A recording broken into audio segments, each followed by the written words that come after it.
今日はですね、先ほどまで雪が降っていましたが、ようやく止んで、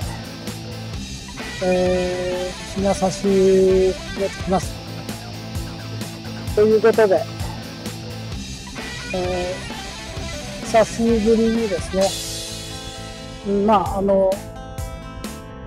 中華のアクションカム、これを持ち出しまして、撮ってます。ちょうどですね、新潟方面がまだ雪降ってますね。果たしてどんな具合なんでしょうか。行ってみたいと思います。今年はですね、雪が少なくて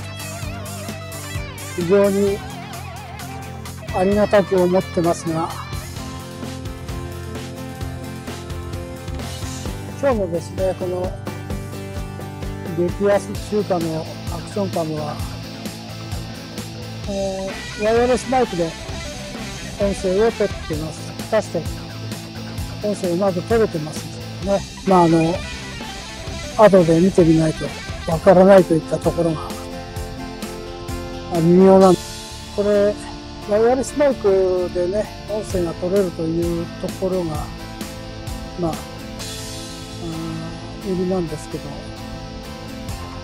これがね、多少画質だとかですね、そういうところが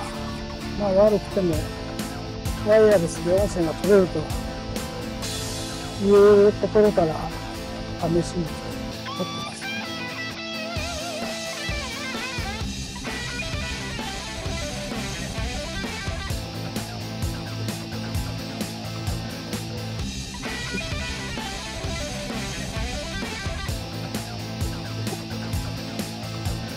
おお、どう？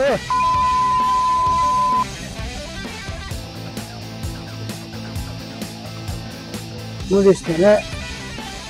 追い越しすると野田温泉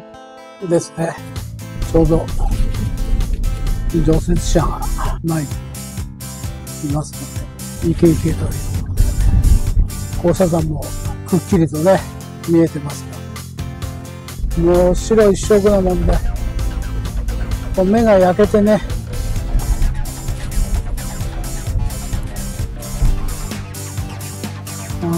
天気が持ってくれればいいんですけどね。さあ、いかがだったでしょうか。ちょっと晴れ間に